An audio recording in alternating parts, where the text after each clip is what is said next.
Which is why in the next ayah Allah does not even say إِنَّ الَّذِينَ يُبَذِّرُونَ. He says إِنَّ الْمُبَذِّرِينَ. The ism fa'il is used, which suggests these are people who do this all the time. They just develop this habit and they do it all the time. What does Allah say about them? It's one of the worst things that is said in the Quran about people.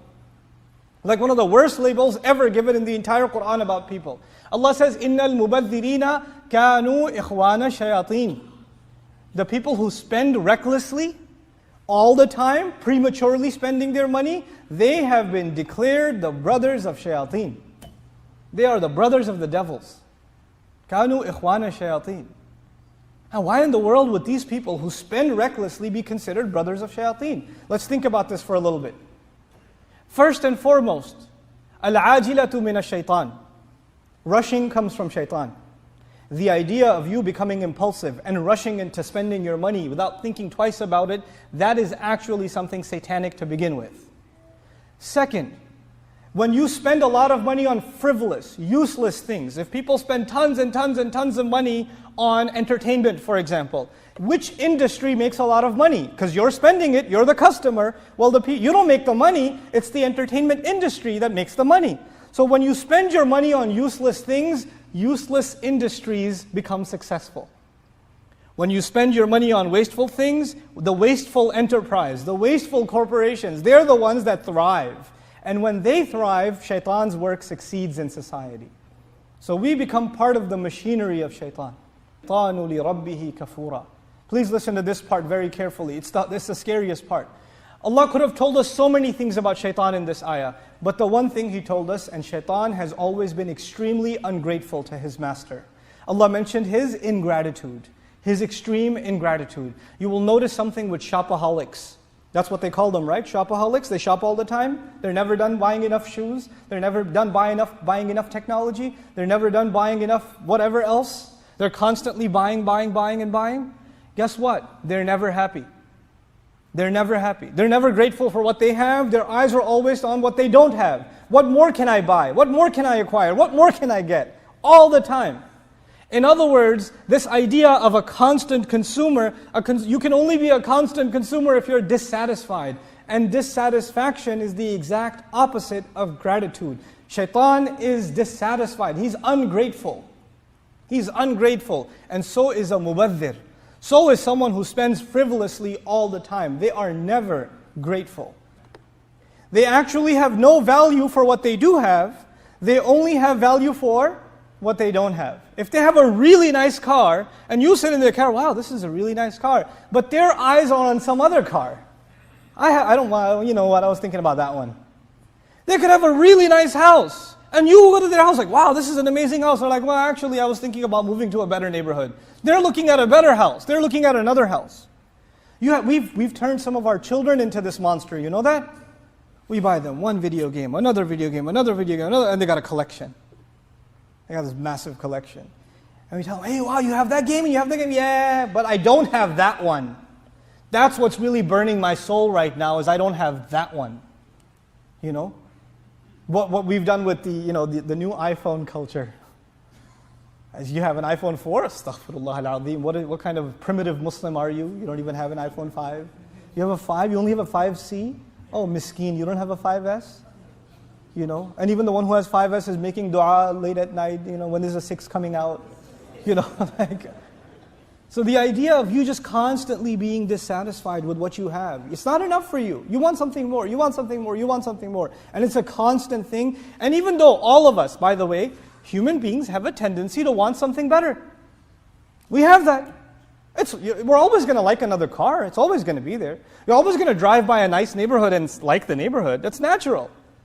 You're always going to go to a store and look at some clothes that you cannot afford or didn't buy, but they're nice. We have that inside of us. But the difference between that and a mubadhir is the mubadhir has no brakes. He sees it, he likes it, he gets it. إِنَّ الْمُبَذِّرِينَ كَانُوا إِخْوَانَ الشَّيَاطِينَ وَكَانَ الشَّيْطَانُ لِرَبِّهِ كَفُورًا. May Allah Azza wa Jal make us people who are serious about the way they think about their money. Because the next ayah is about money, and I know I'm getting late, I'll just share it very, very quickly with you. Allah describes the scenario about a person who has some money, and then their relative comes to them, or a poor person comes to them, or a neighbor comes to them, a miskeen comes to them and asks them for help. And maybe you don't have right now. Maybe you put your money in some investment already, or you barely have enough for yourself, and you're not able to give them. You know, sometimes people ask you and you're not able to give. Speak with them in easy, soft language. Subhanallah. Because when they came to us asking us, they were bringing with them the rahmah of Allah. And when we could not give them, then we have to beg for the rahmah of Allah that came and we could not afford it. We could not get it, you see? This is the ultimate rizq. The real rizq we get is not the things we buy. The real rizq we get is the rahmah of Allah. And that comes when we give, not when we buy. فَإِنَّهُ كَانَ لِلْأَوَّابِينَ غَفُورًا. So now Allah gives us advice about how to spend our money. And He says, وَآتِ ذَا الْقُرْبَ حَقَّهُ. And give to the one who possesses closeness. Not ذَوِي الْقُرْبَ, ذَا الْقُرْبَ, mufrad, one. Give the one relative his right. Allah is not making us think about all of our relatives at the same time. It is as though Allah is saying, consider each one of them individually. Consider each one of them individually. What happens in a lot of families? A lot of families, if you're an average family, then you have some fight in your family. Some uncle you don't like, some cousin you don't get along with, some brother that you had a problem with or whatever. And somebody needs help, but you think of helping the people that you get along with, and you don't think of helping the people that you had a fight with. We skip them. That uncle, no. He's not getting any. Zakat, I'll give it to some other place. Some sadaqah, I'll give it to my khala, but my chacha, forget about him. No, I hate that guy. So Allah is telling us actually you have to, if they are close to you, and Allah gave them that relationship to you, وَأُولُو الْأَرْحَامِ بَعْضُهُمْ أَوْلَى بِبَعْضٍ فِي كِتَابِ اللَّهِ. The people that are connected to you by the womb of a mother. Maybe you're connected by your grandmother. Maybe you're connected by your mother, by your father. These are connections of the womb. If you have that connection, that you have to consider each and every one of them.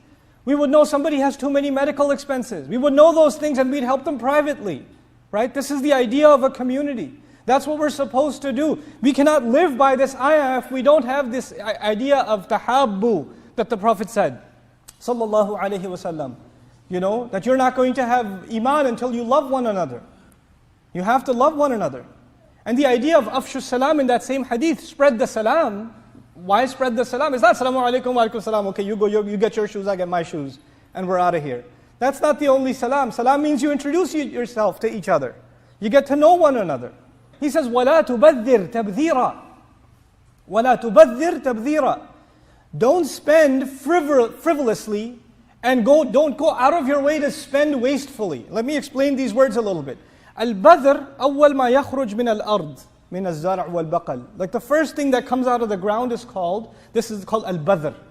In other words, when a farmer plants the seed and the plant starts coming out, you have to wait a long time before it's fully grown. But if it's just come out a little bit, it's premature.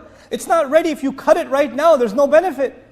But there are some people who their money, as soon as the money comes into their hand, they spend it. As soon as it comes in their hand, they spend it. As soon as they get their paycheck, they have to get a new pair of Jordans. Or they have to get a big screen TV. Or they have to get, go at a really expensive restaurant and spend all their money every chance they get.